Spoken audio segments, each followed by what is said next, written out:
Ini adalah kisah dari seorang wanita berusia 35 tahun. Namanya Mala.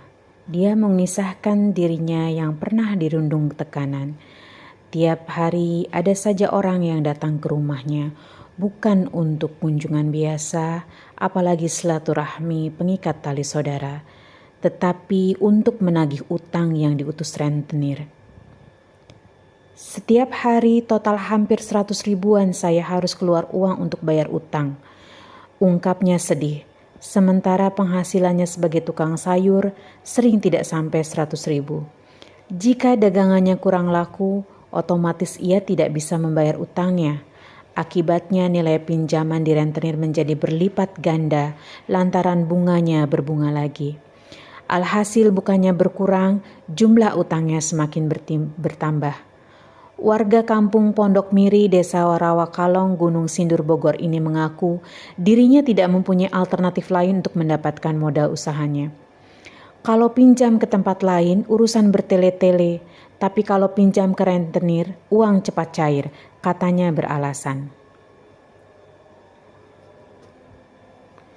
Alhasil karena modalnya berasal dari uang haram, usahanya menjadi tidak berkah.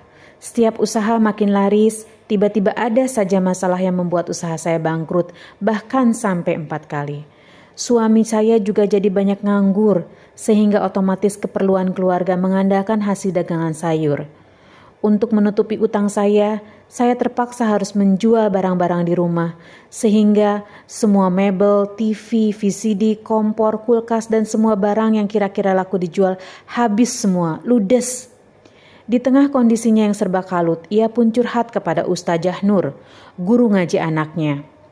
Ustazah berkata, "Mbak Mala, Allah memberikan berbagai musibah ini tentu bukan tanpa tujuan." Demikian nasihat awal Ustazah Nur.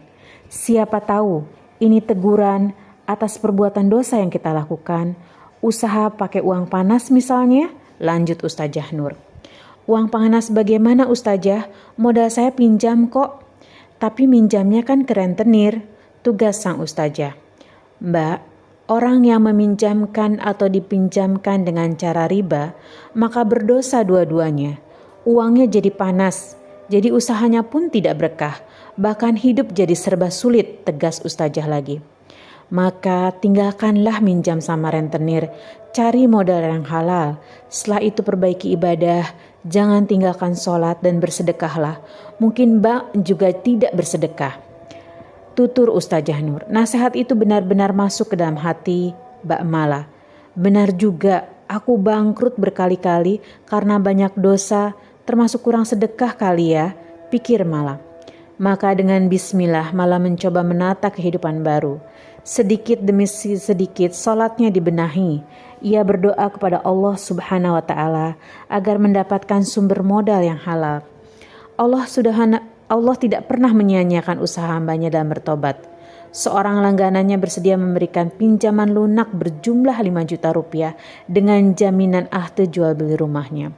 Uang itu dia gunakan untuk melunasi semua hutang dan memerdekakan diri dari rentenir. Sisanya ia pakai memulai usaha yang sempat macet selama beberapa bulan.